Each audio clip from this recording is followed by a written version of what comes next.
It's true.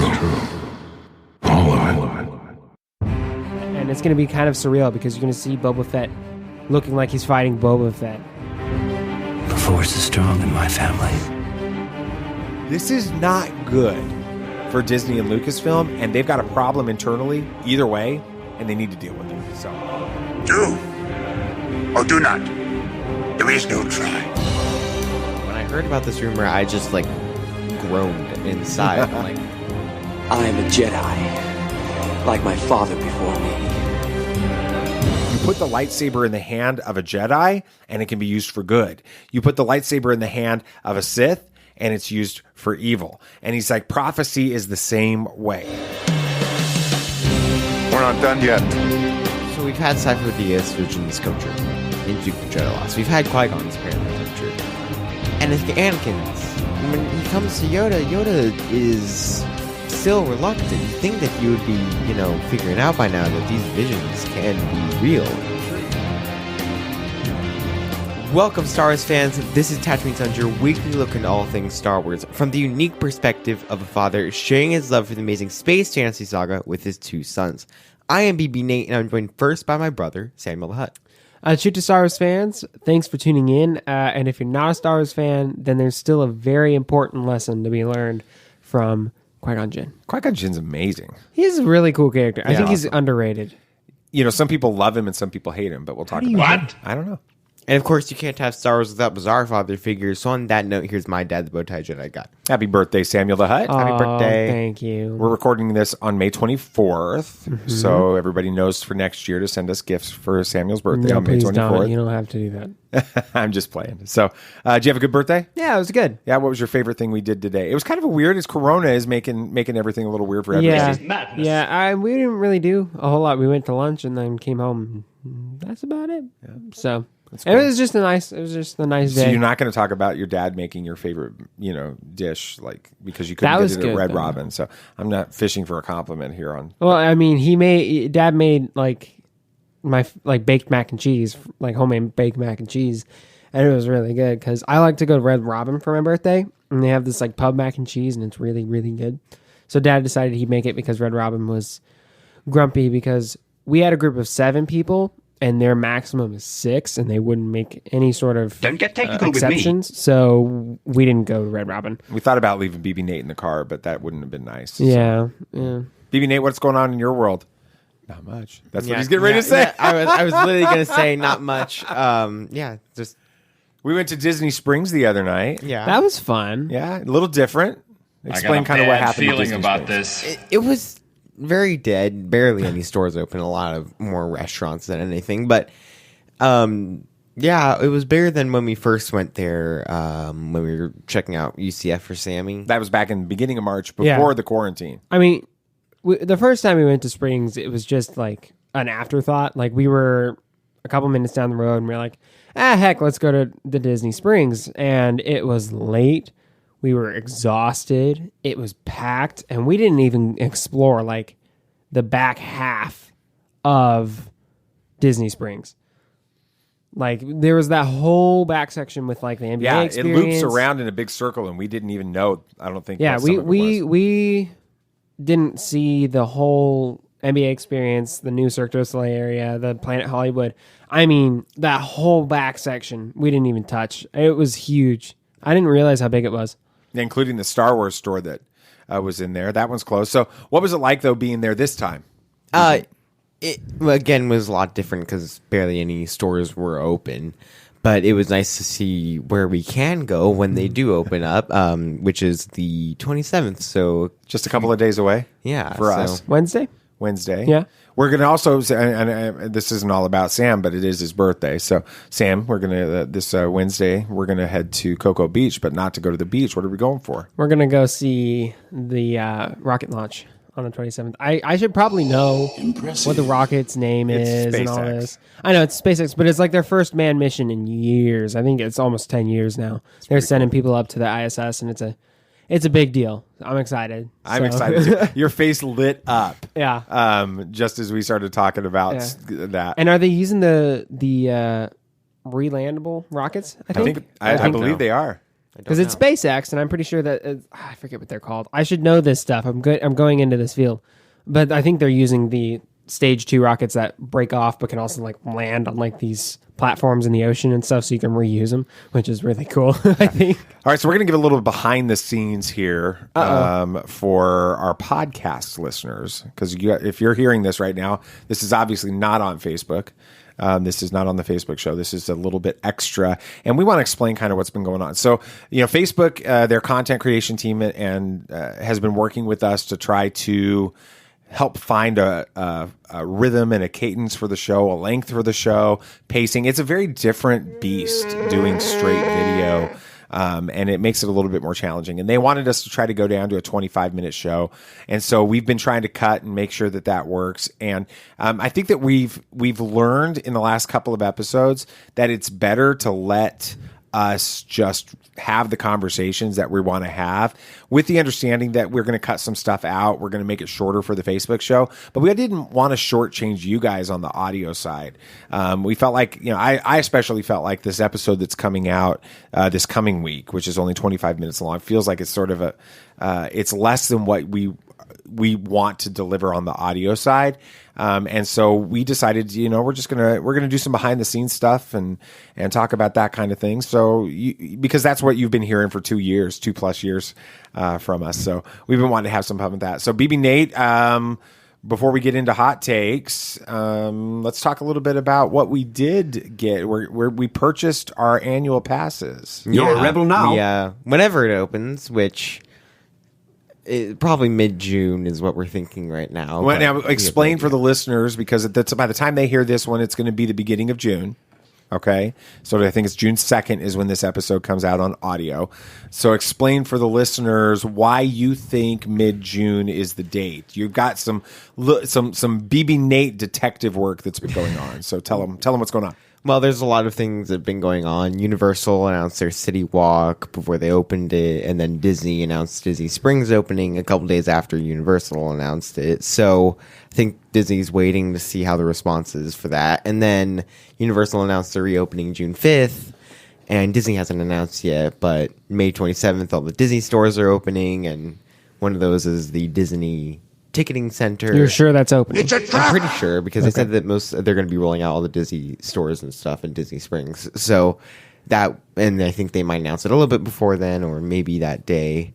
And then, if you go on the app, they have this is the big one in my opinion. They have a park schedule, and then they have June 14th. The hours are starting to show up of what times they're opening. If you look at the calendar on June 13th, it says closed, and then June 14th, it looks like a normal scheduling schedule. Like they can't announce it, but that's what they're targeting, is what it looks like. Right? Yeah, that's their idea.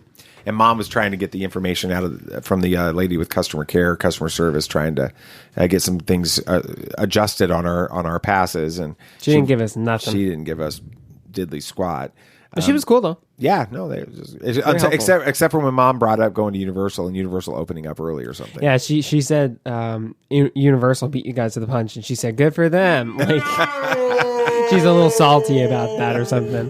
Yeah, that was fun. Let's see what else. So for you guys listening, we're going to have to probably do a deep dive Galaxy's Edge review on the audio podcast for you guys, and it'll likely be after that June, because we're going to try to go right away. As soon as it opens. We're not going to Magic Kingdom first. I mean, we are going Hollywood Studios and booking it straight to Galaxy's Edge. Which you guys don't remember. We didn't go to Hollywood Studios very much when you guys were here before the last time. And it's been years. Since I don't remember hardly anything from the time we went. I was 5, so I don't remember anything, literally. Has it been that long? Yeah. It's been 10 years? Yep. No, because it was 2013. It was 2010. Was it? No, it was 2013. I remember a picture from Disney World saying Happy Greetings 2010. Oh, yeah. It's been 10 years, I think. Wow. And I don't remember anything, which is not good, because that's not that long. I should remember stuff. All right. Well. Anyway. All right. So you guys ready to do this big show? Let's get in, jump in, do some hot takes? Yeah. All right. Let's do it. Samuel the Hutt might have to temper his expectations on the reappearance of Boba Fett in The Mandalorian. I got a bad feeling about this. And there's another Ahoska Tano rumor out there, which begs another question altogether. And George Lucas has said that Star Wars is like poetry. It rhymes. And a recently revealed deleted storyline from the Rise of Skywalker has life imitating art. That's all up next on Hot Takes. Are you brainless? I never asked that question till after I've done it.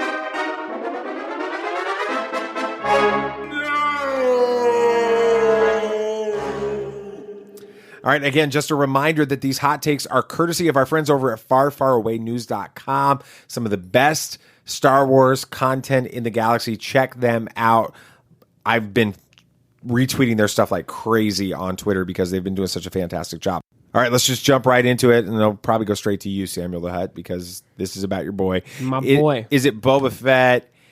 Is it Cobb Vanth? Why not both? With that. So here's the situation. So last episode we talked about Timothy Oliphant and how he was being announced or rumored and confirmed by multiple sources that he was going to be in season 2 of The Mandalorian. We were speculating about some different things. I don't know if we did it on the show or off the show as much, but we talked about potentially a Grand Admiral Thrawn or something else. Well, just a couple of days after we recorded the last episode, it came out all over the place that he's actually playing this character called Cobb Vanth. Now, Cobb Vanth is from hold on, Samuel the Hutt. I thought it wasn't confirmed he was playing Cobb Vanth. I thought it was just confirmed he was wearing Boba Fett's armor. All right, so let's jump into that. Okay, so Cobb Vanth is a character from Chuck Wendig's Aftermath trilogy. The Aftermath trilogy is a series of 3 books, makes sense, that are immediately following the Battle of Endor. Okay, it actually goes from Battle of Endor all the way through the Battle of Jakku, and it's a little bit challenging of a read, especially the first one, because of 2 things. One, its characters we're not as familiar with. Wedge is in it, Wedge Antilles, but everybody else are characters that we're not really that familiar with. On top of that, it's written in sort of this weird voice. It's kind of a first person. It's a hard to read narrative if you're not used to it. Okay, so a lot of people struggled with it, especially because it was new characters and that all combined. Now, one of the things though that Chuck, and the reason I bring that up is it's definitely worth following all the way through the series. It's a fantastic read. Okay, some of the best characters. In fact, Snaps Wexley, who in the canon world is the one that named Turbis the Porg in the canon world, is actually introduced in this series as a boy. He's a young child. He's a main character in this. So Chuck Wendig inserts these things called interludes every few chapters, which is extra stories happening throughout the galaxy. Just during this time period. During this time. I mean, this is where we have Jar Jar Binks is brought in at one point, and he's sort of this sad character on Naboo that everyone has blamed for everything that's happened in the last 20 years and all this, and he befriends this child that's been rejected and all this. It's a really sweet story, kind of sad but really sweet. But one of the stories that happens 3 different times is this character called Cobb Vanth. Now, Cobb Vanth is a slave on Tatooine, so we've got a little bit of extra love for him, who is freed and ends up becoming the, I don't know, what do you guys want to... Clint Eastwood? yeah, like a sheriff type role on Tatooine in this Moss. I can't remember what the name of the Freetown? Well, they changed the name to Freetown. Oh, okay.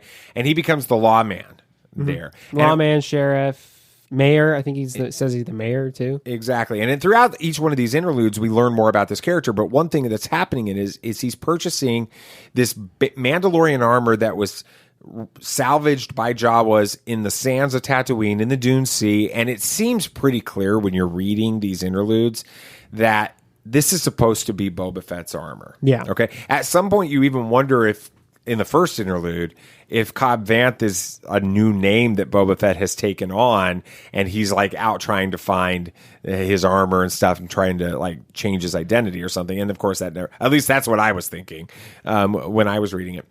So the challenge with this, Samuel the Hutt, is if Cobb Vanth is wearing Boba Fett's armor, which is what the stories that were reported were, that Timothy Oliphant's character is wearing Boba Fett's armor. The question is that mean that Tamora Morrison is not playing Boba Fett and Timothy Oliphant is, or does that mean that Timothy Oliphant is playing someone else wearing that, which then would imply that it's Cobb Vanth? Where do we go with all of this? Yeah. Sammy the Hutt. My personal thought is that Timothy Oliphant is playing Cobb Vanth and is wearing Boba Fett's armor, and then Tamara Morrison is still playing Boba Fett, but he's not going to be in his traditional armor that you see. I think they're going to bring Boba Fett in as sort of kind of like this mentor character to the Mandalorian. And then Cobb Vanth, I feel like he fit in this story really well because he's already on Tatooine, so that fits. He's a very outlaw gunslinger character, so that fits. He's wearing what we think is Mandalorian armor. We're not quite sure if Boba Fett or Jango Fett were Mandalorians, but that's a whole nother story. But that was Mandalorian armor. That's been confirmed. Okay, so yeah, he's wearing Mandalorian armor, so it would fit. I think it would. It's going to be a lot of fun to see Boba Fett maybe trying to it's a rivalry between him and Cobb Vanth, and then the Mandalorian's caught in the middle, or he has to maybe take sides or something. But I think the character of Cobb Vanth would be a lot of fun to have in this series, and Boba Fett would be a lot of fun to have in this series. And then having them both together like this in this way will make for a really interesting dynamic, I think. Now, BB Nate, you're not convinced that Timothy Oliphant is actually playing Cobb Vanth. Explain what you were saying about that. Well, I just don't think that he's Cobb Vanth in the fact that, yes, Cobb Vanth was in the books, and yes, we don't have very many well-known characters in the series, and he could be brought in, and yes, I think he would be a good fit. It kind of works with the Western style of The Mandalorian, but there's one thing. All of these rumors have been coming out. Now, most of them are probably going to be either debunked, or people are just grabbing for straws and just trying to make something come out. Because we haven't gotten a lot of official news recently. So I just don't know what to trust, and I don't think that it is Cobb Vanth. Whoever is under that armor, if there is Boba Fett, another rumor that I don't know if I can trust, if it is Boba Fett's armor, then I think that it would be Boba Fett under that.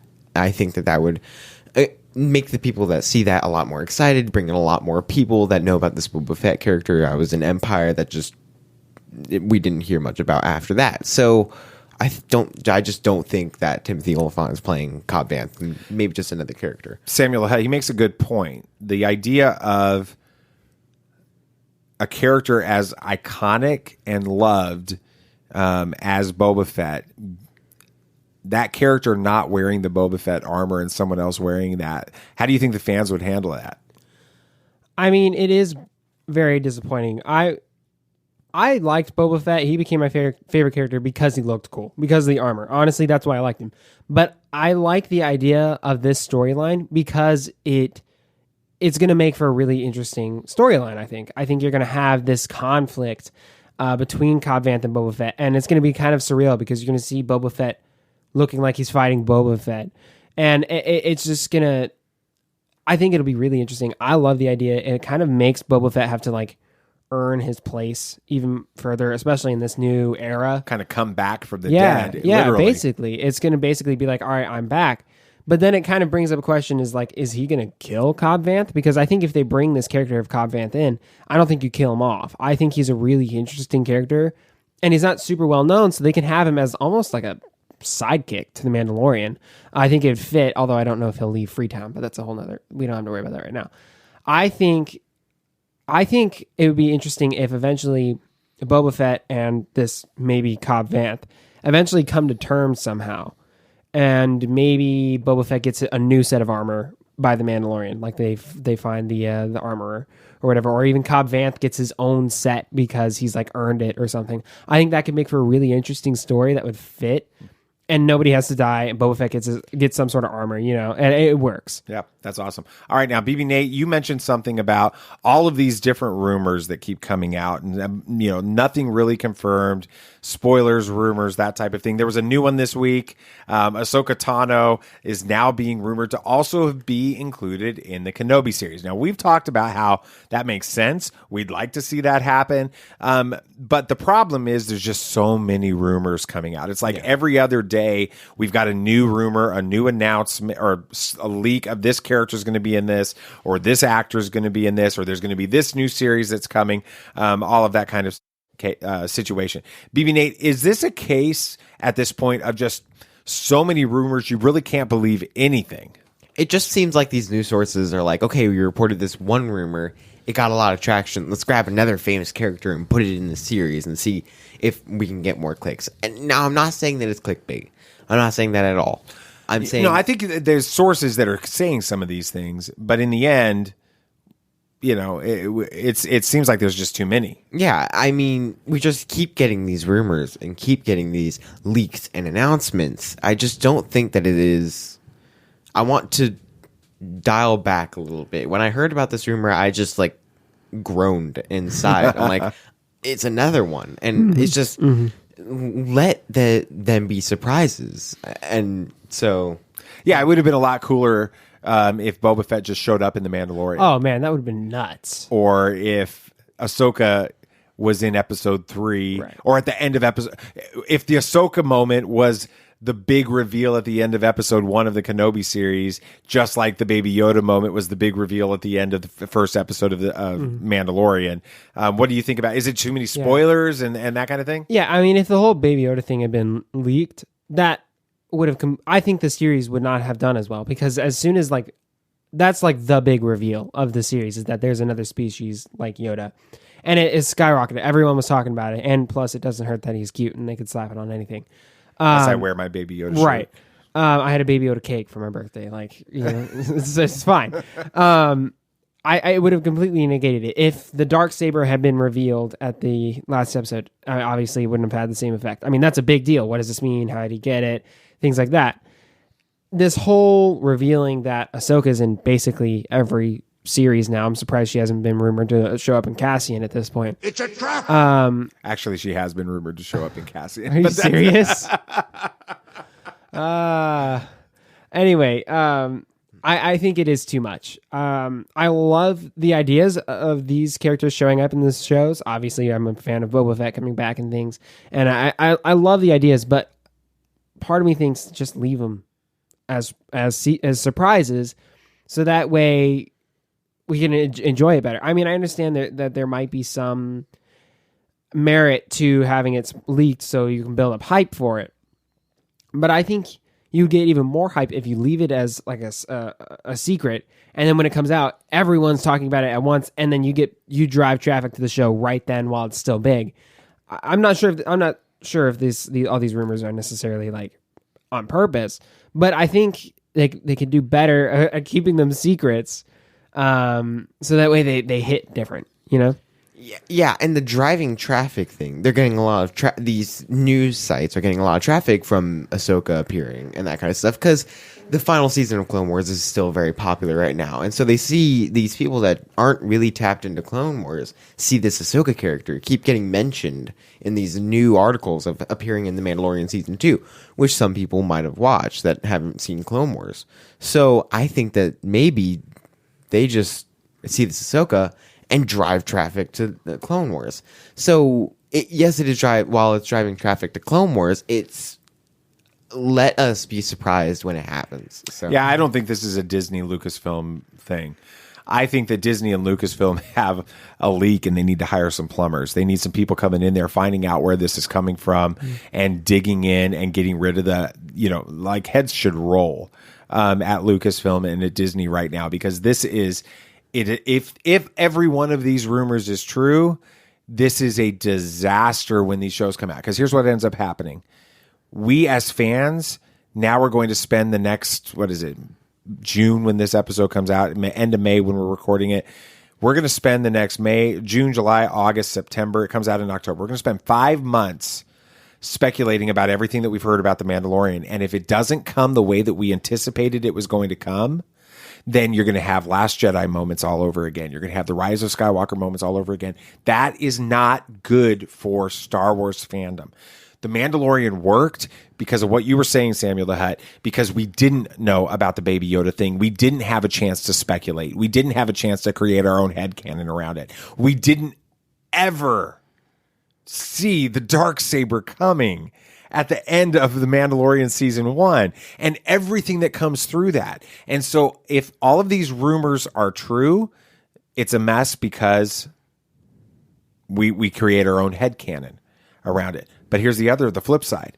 If they're not true, Disney needs to come out. Lucasfilm needs to come out and start debunking these rumors because the headcanon's being built. Now people are going to be disappointed if Boba Fett doesn't show up, if Cobb Vanth doesn't show up, if Ahsoka doesn't show up, if all of these characters don't, Captain Rex, Sabine, if all of these characters don't show up in season 2 of The Mandalorian, the flip side of the equation is they're upset. This is not good for Disney and Lucasfilm, and they've got a problem internally either way, and they need to deal with it. So, all right, last one. Rey's lightsaber plotline removed from the Rise of Skywalker. All right.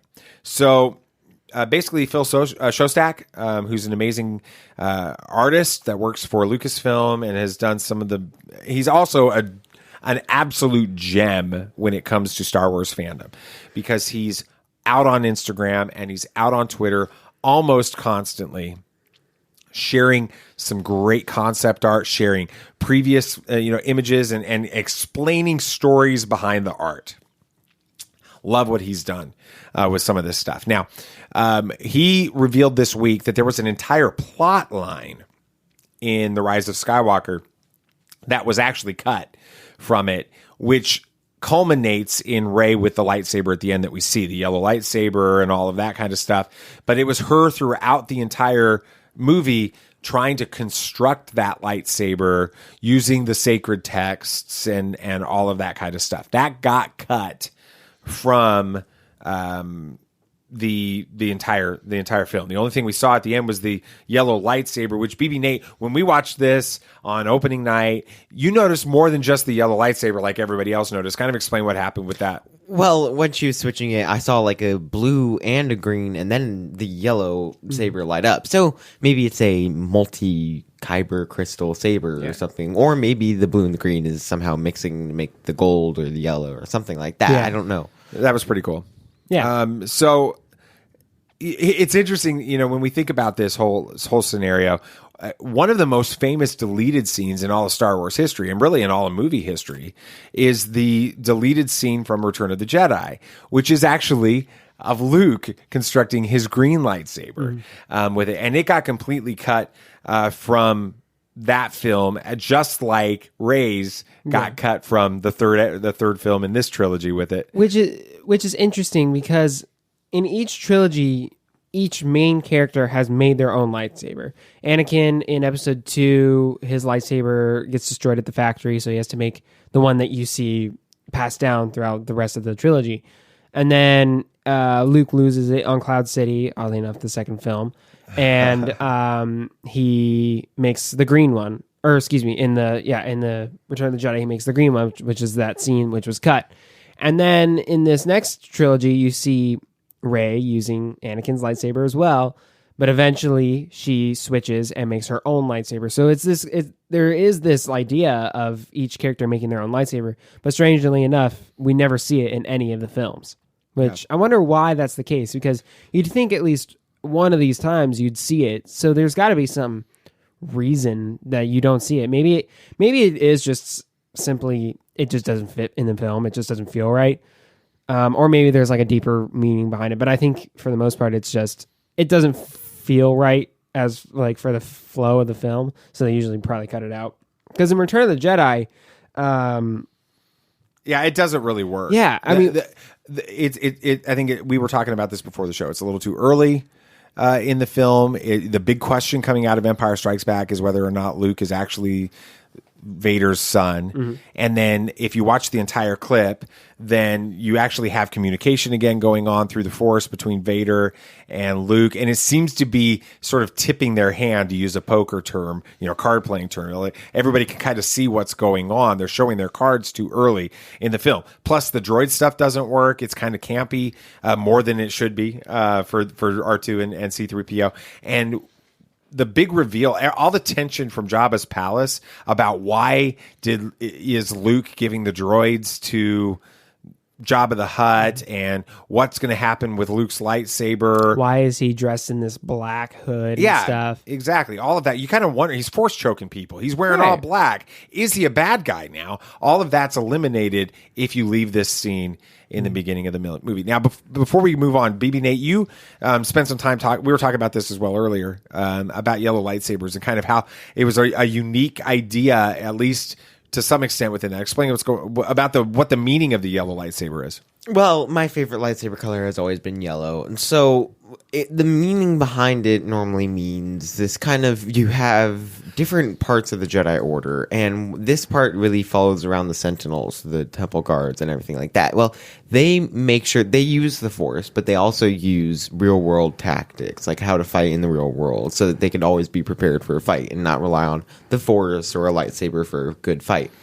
And their knowledge and their learning really goes more onto the side of the Grey Jedi. There isn't balance without light in the dark, and so they follow and focus more on that. So that's the story behind the yellow lightsaber. Yeah, and Pablo Hidalgo said that a kyber crystal doesn't get its color until it connects with a Jedi, and it makes sense that Rey would get a yellow lightsaber because she spent her entire adolescence figuring out how to work and use real world skills. So it makes sense that those skills would still be there as she's a Jedi and she would still apply them. So it makes sense that she'd get a yellow lightsaber, which represents that. And she has a little bit of light and dark in her lineage. So that's very true. Yeah, I think it's interesting too because, Luke Skywalker's receives his first lightsaber that he uses, the legacy lightsaber.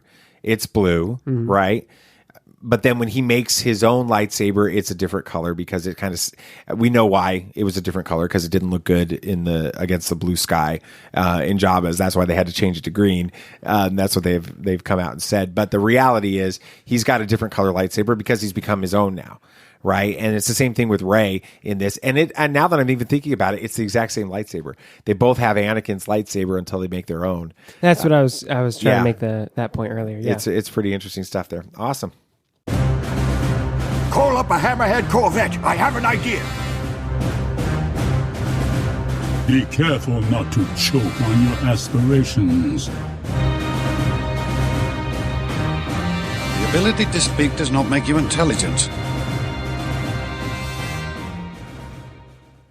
All right, before we get to this week's podcast poll results, I don't have to worry about the camera. I keep looking at the camera, but I don't have to do that for this because we're doing this exclusively on audio now. So we can let down our hair a little bit, just relax, talk a little longer, not feel stressed. All right. We did want to give a shout out to who I think is probably one of the most amazing people in all of Star Wars fandom.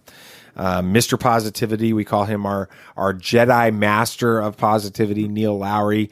I think about Neil every single morning when I'm reading my Bible and I'm drinking my coffee because I have a little journal that I write in every single day that he gave to me at Star Wars Celebration Chicago. And every morning I think about Neil. And he's a pretty awesome guy. And so today I put out a little call on our Facebook page to get a little review action going on that. And one of the first people to respond, liking it and then going ahead and following through and giving us a review was Neil Lowry, which was pretty awesome. So Neil, thank you for your review. I'm going to go ahead and read it. It says, I recommend Tatooine Sons because they focus on the positivity and love of the Star Wars saga, joining together to discuss aspects of the saga in a civil and family-friendly tone. He's exactly right. With that, their fondness for Star Wars, I don't know about the last part. Well, no, we're all good. The fondness for Star Wars shines on he didn't say we're awesome, so that's good. The fondness for Star Wars shines on every episode. Negativity is thrown into the Sarlacc pit. Very good. Thank you, Neil. Thank you. Appreciate it. It's awesome. All right. Last week's podcast poll of the week was real simple. We just threw it out there on Twitter. We wanted you guys to have a chance to participate on the Twitter side of things. And it was about our last episode, which Luke Skywalker is the best Luke Skywalker. And then I put a little comment on there. For the record, we love Luke in every film. Okay. Just wanted to make that clear. All right. We had 4 options because it's Twitter. And it's A New Hope, The Empire Strikes Back, Return of the Jedi, and The Last Jedi. And somebody last week wanted to add in a Rise of Skywalker. That was you, right? On the Facebook version? Yeah, I think I said that. Yeah, you did that. All right. So, what would you vote, BB Nate? Last Jedi. Last Jedi. That's your favorite. All right. So we have, and I'm really shocked by this one. This is surprising. 9.3% chose A New Hope, the original Luke Skywalker that we get. Why do you think that's the case? Because he's not as mature and experienced as he is in the later films. It's kind of like what you were talking about with the Tashi Station stuff. Yeah. It's just That's why I like him in the Rise of Skywalker, is because he's fully himself. He's fully he's what one he could with the be. Force. Yeah, so that's cool. Second, I'm surprised by this one too. 13.7% said The Empire Strikes Back. Why do you think that's the case? Well, he's like, he makes bad decisions in Empire Strikes Back. He doesn't listen to Yoda. He goes and he tries to save his friends when Yoda specifically tells him that's not what you're supposed to do. That is going to make it worse. And so he doesn't listen. He's kind of himself in A New Hope, but he's starting to transition to what we see in Return of the Jedi. So he's kind of in that in-between point, but He's a bit overconfident. yeah. I thought the one that was going to get the last place came in second. Yeah. The Last Jedi at 31% on the vote. Well, a lot of our followers, though, are Last Jedi fans. So, Well, and we'll talk about it in the comments here in a second, but maybe we made some good arguments. But anyway, and then the runaway winner, your favorite original trilogy film, Return of the Jedi, that Luke. BB Nate, what is it about Luke Skywalker and Return of the Jedi that is so appealing to fans? Well, in this one, he's fully matured. He is now a Jedi.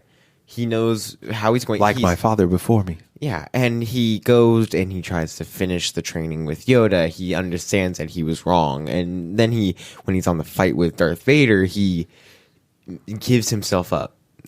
He's selfless, and he makes sure that he is connected with the Force in that situation. He trusts in it. And so I think that's why everybody likes that version of Luke, because he's confident but not overconfident. That's good. All right, so let's get some what you guys thought. You listeners out there on Twitter, what did you guys have to say? So we have, sorry if I botched this name, which I probably will, Annaleel James. That's the closest I'll get at Annaleel James. I think that's good. Annlyel. Yes. I was about to pick TLJ, but I had to go with Return of the Jedi because of his iconic moment right here. How can you beat that? And the iconic moment is when he's throwing down. The gif that she shared was the gif of him throwing down his lightsaber and saying, I won't. Yeah, I'm a Jedi like my father before. Right. So. And she said, but his force projection moment was pretty fantastic. In The Last Jedi. Yeah, that's pretty classic. And then we've got a Jobby King or Joby. I'm not sure. It looks like Jobby, but I it's like Robbie with a J.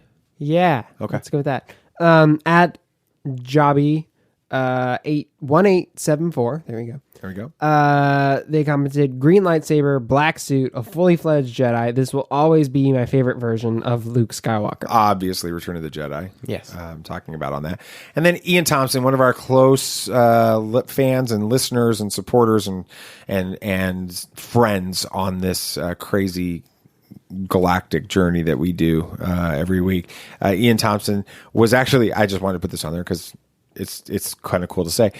He was actually talking about our conversation last episode about Luke Skywalker and all of the things. He says, this was such a good discussion. He says, you definitely have earned your master's in Skywalker studies. So I don't have to go to college now. I got a master's. You went to Skywalker University. Not sure you're going to be able to make a living for the rest of your life off of knowing about Luke Skywalker. Some people do it. Matt Martin and Pablo Hidalgo works for them. So. Yeah. All right. Now when Qui Gon first appeared in the Phantom Menace, he introduced Star Wars fans to the concept of the prophecy of the Chosen One. And it's hard to hear about a virgin birth and a foretold child without thinking about prophecies of a completely different kind. But now that we've learned more about these Jedi prophecies and about Qui Gon Jinn, we can also see how to properly live in the light of such prophecies. Hokey religions and ancient weapons are no match for a good blaster at your side, kid. Rebellions are built on hope. I find your lack of faith disturbing.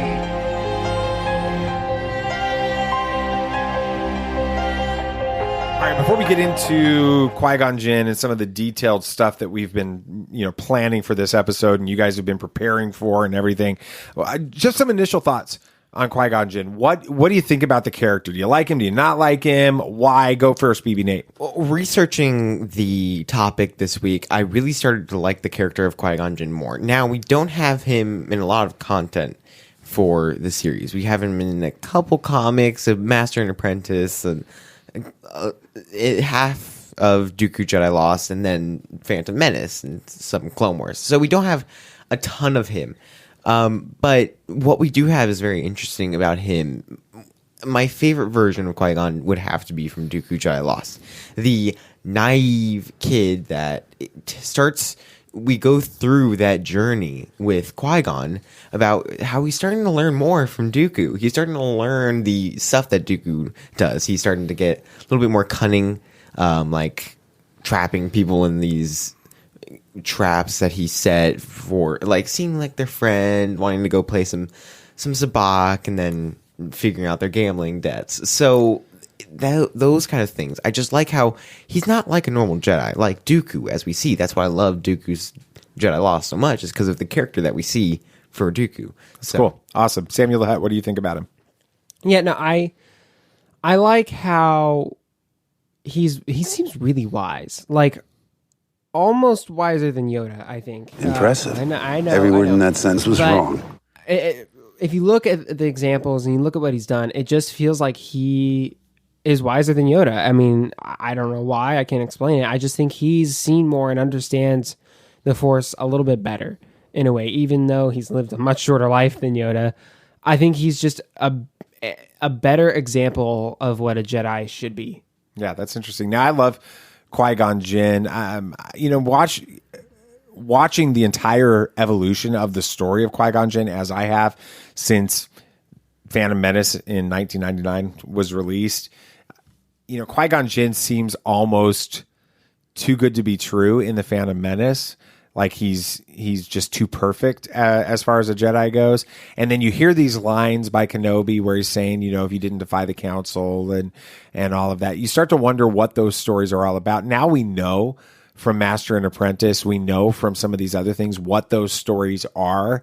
And it makes him a really compelling character. I remember after finishing reading Master and Apprentice and listening to Dooku Jedi Lost, wanting to watch Phantom Menace, wanting to watch Attack of the Clones, because it changes the way you think about those two characters. And I think that he's become a much more interesting character for me through this. One of the reasons that I love this, Qui-Gon Jinn, and he's become so interesting to me, is because as we've gotten more information about him, his relationship with the prophecy of the Chosen One has completely changed.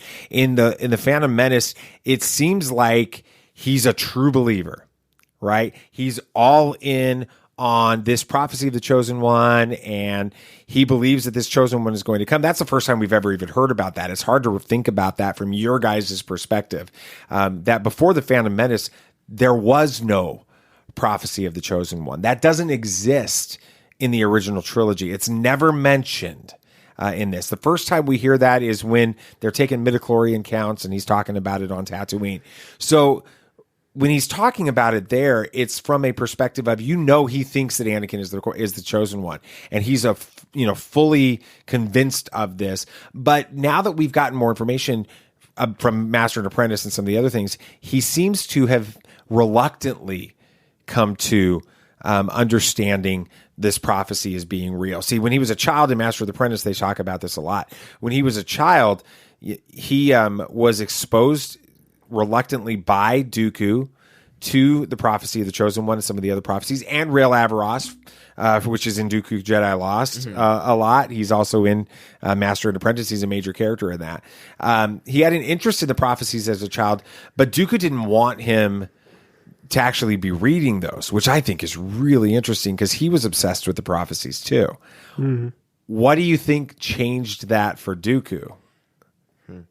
Well, I mean, it had really affected Sifo-Dyas, these whole visions and stuff, and then the council not listening to them, and then seeing how it affected, who is that Jedi? that was training Sifo-Dyas. I know his master. I can't remember. And Lean Kastana. Yeah. And seeing how she became like obsessed with them and stuff, I don't think he wanted that to negatively affect Qui-Gon in any way. So and that's exactly what Dooku is really talking about in that book a lot. And he keeps trying to prevent Qui-Gon from reading the prophecies, but Qui-Gon is fascinated by them as a young Padawan. Rael Averross is helping him have access to these prophecies. Eventually, Dooku finds out he's doing it. So Dooku then realizes that the only way to deal with this effectively is for him to guide it. Mm-hmm. So he starts training and exposing Qui-Gon Jinn to these prophecies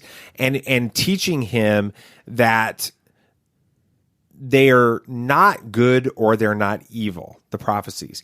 They're difficult to understand, very Yoda-esque in that, because they can be interpreted in many different ways. And it's not the prophecy themselves that's the challenge. It's what you do with that prophecy and how it drives you. And he uses in Qui-Gon Jinn, when he's trying to describe it to Kenobi in Master and Apprentice, he uses a lightsaber as a metaphor for the prophecies. He's saying the lightsaber itself is not good or evil. The lightsaber itself is completely an amoral object. You put the lightsaber in the hand of a Jedi, and it can be used for good. You put the lightsaber in the hand of a Sith, and it's used for evil. And he's like, prophecy is the same way. And it's not what is in the prophecy. The prophecy itself isn't good or evil. It's what you do with the prophecy. And so he really focuses in on that. But the challenge is in this book, in Master and Apprentice, which we haven't talked a lot about on this show, but Master and Apprentice, he starts to have visions himself. And he starts to have these premonitions and these prophecies of the future, very Sifo-Dyas-like in this. And he becomes 100% convinced that something is going to happen. And I don't want to spoil it for anybody that hasn't read the book yet. But he's very convinced that it's going to happen. And he wants to prevent this disaster from taking place, which the Jedi Council doesn't believe the disaster is going to take place. Yoda and Mace and some of these others. So they're in this like massive conflict with him, but he completely sells out to this. And that's, and they do come true. Okay. So you just have to know that that's the mini spoiler right there from the Master of the Apprentice. It's not. Yeah. Really, they come true. He's right in this. And that moment of he's had these visions, they're right. He's actually researched some of the Chosen One prophecies in the context of this moment. And some of the Chosen One prophecies seem to be tied into his prophecies and his visions that he's got. And from that point forward, he seems completely sold out to the Chosen One prophecy. But it's because of his reluctance in the beginning on that. Well, the thing is so we've had Sifo-Dyas visions come true in Dooku Jedi Lost. We've had Qui-Gon's apparently come true. And Anakin's, when he comes to Yoda is still reluctant. You think that he would be, figuring out by now that these visions can be real and true. But then I always like what Yoda says at the end of episode 3. He admits that they were wrong. He admits that they failed. And the thing is I think he's talking now about no attachments. That is a big part of it. But the not listening to the visions. Well, I disagree, though, BB Nate, because in episode 5, Luke is having visions of Han and Leia and his friends being in danger, and Yoda's like, you can't go because, difficult to see the future is. But they still came true. They did come true, but Yoda doesn't agree. He doesn't want him to go. He's not saying that they aren't going to come true, which he was in the prequel trilogy. He still said that they're going to come true. He just doesn't think that it's a good idea to go. Not in the prequel trilogy. He's like, they're not true. They're not real. Visions can be interpreted wrong and all this stuff. And so I don't know. Okay, now Samuel the Hutt, what are some things that you've learned about Qui-Gon as you've thought about this character? Yeah, one of the things that I liked about him and that I've learned is he listens to the Force at all costs. We learn in Master and Apprentice that he defied the Council to such an extent that the Council revoked their invitation to become a member and was almost willing to kick him out of the Order at one point, entirely. Obviously, they didn't. But then he goes against their wishes again in the Phantom Menace because he believes so strongly that Anakin is the chosen one. So he's willing to give up everything because he wants to follow the Force. He wants to do what he believes is right, regardless of the costs. And I think that that's a really good lesson to learn, and a good thing to learn is never giving up on your beliefs and your convictions. There's that big word. And no matter what everyone else is telling you and stuff, if you believe that this is right, not giving up on that. And I think that that's a good point to learn. Yeah, and even when we talk about it all the time, that we come from a Christian faith-based background. There are moments even in the Christian world where it seems like everyone is pushing for one thing or one direction, and we have to take a stand even against sort of the massive mob mentality within the faith-based world, within Christian world. Sometimes you have to take a stand on what you believe is the right thing, even in light of that. And I just even sitting here thinking of a moment like that, I'm thinking about stuff like Martin Luther, who realized, that he had to take a stand, in his opinion, against the Roman Catholic Church and some of the abuses that were going on within the church, about selling forgiveness, and basically you could write a check, not really, but write a check, give money to the priest, and the priest could give you forgiveness no matter what you did. You could go out and know you were going to rape some girl, and if you paid this indulgence ahead of time, you would be forgiven of your sin. And so Martin Luther was a priest, and he stood against those types of things in spite of that. And that's the kind of the same situation on that. What about you, BB Nate? What are some things you learned from looking at Qui Gon Jinn? Well, like we said, he always trusts in the Force, and he definitely doesn't follow the council a lot. He was almost kicked out, and he's a lot like his master Dooku, as we see in Jedi Lost. He's very willing to go against the Jedi Council, not be on the council for specifically so he can do all this stuff. But what we do learn from him most is that selflessness is the path to immortality. Now, why that is important for him is he was the first one to accomplish that in this Jedi Order, or what we know of.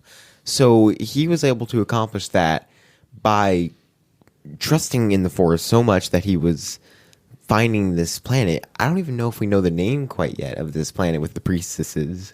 Oh, from the Wills? Mm-hmm. So we see that he goes there, he learns, but he wasn't able to complete his training all the way. And then we see in the Clone Wars that he brings Yoda to that same planet. Well, that's Dagobah that they're on.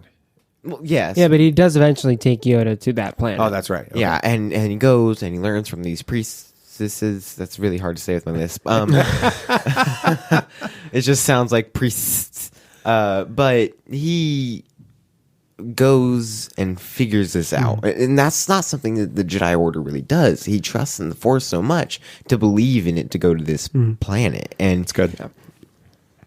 Yeah, and I mean, his last act was a selfless act. As he's dying, he's asking Obi-Wan to promise that he will train the boy. He believes that that Anakin is the chosen one, and his last act is a selfless act to ensure that this prophecy comes true. That's awesome. Well, for this week's dad moment, many religions have prophecies within them, and as Christians, we see this every single day. In fact, there are whole industries that are built around this end times theology and interests, and that's a whole nother conversation for a different podcast. But if Qui Gon Jinn were a Christian, though, he'd be aware of these prophecies, and potentially he might even believe that some of them were being fulfilled in our time. But he would also caution us not to become so dogmatic in our interpretations of things that are easily misread. Too many have jumped to wrong conclusions about prophecies and lost faith because things didn't come and didn't together and work out the way that they believed that they would work out. So instead, we need to follow Qui-Gon's examples of justice, of committing to do what was right, even when others disagree with us, of being willing to give up everything and give up ourselves completely for the good of others. To save our lives, we actually must give them up. And Qui-Gon's story is a beautiful example of this. And next week, we're going to get really controversial. All right. Some salty fanboy tears might kick in on this one. Not from our end, but from others. Because we're going to talk about Rose Tico. and shedding her naivete. It's a fun word. I just want to get that word. Naivete. So, there we go. All right. Is there anything else you guys want to talk about? Anything else? Yeah. So Star Wars actor Ben Schwartz admits he stole part of the Millennium Falcon from the Rise of Skywalker set, which I don't blame him. If I were working on the set, I'd steal a little something too, probably. I'm wondering what kind of trouble he's going to get into for admitting it. So, and the Rise of Skywalker originally had Palpatine hiding on Coruscant. Yeah, that's interesting. That. To see that tie in to it, like he's been in the bowels of Coruscant in some special Sith temple or whatever. Underneath the old Jedi temple. Yeah, that would have been pretty cool. And then last thing, and this is a sad moment for Star Wars fans.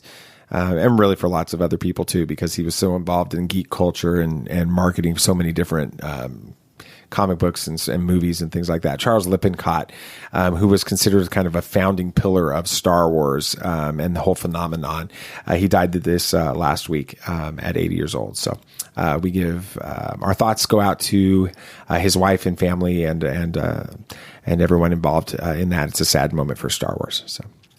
All right. We want to thank you guys for tuning in and watching our show or listening to our show. Again, if you're watching here on Facebook, you need to know that the audio version is probably twice as long?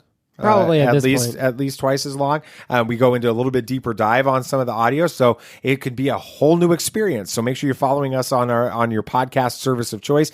Give us a rating on iTunes, Spotify, Google Podcasts, or right here on Facebook. We would love for you to do that.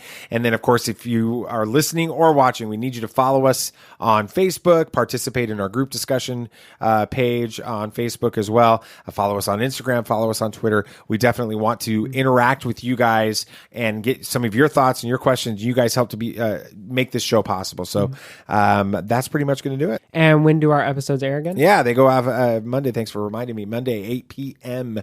Eastern, 5 p.m. Pacific, right here on Facebook or on your podcatcher of choice. With that, I guess that's pretty much going to do it for this week. Is there anything else you guys want to say? May the Force be with you. May the Force be with you. May the Force be with you, always. This party's over. I like that Wookiee. Don't get technical with me. Joy, please. Yep, yep.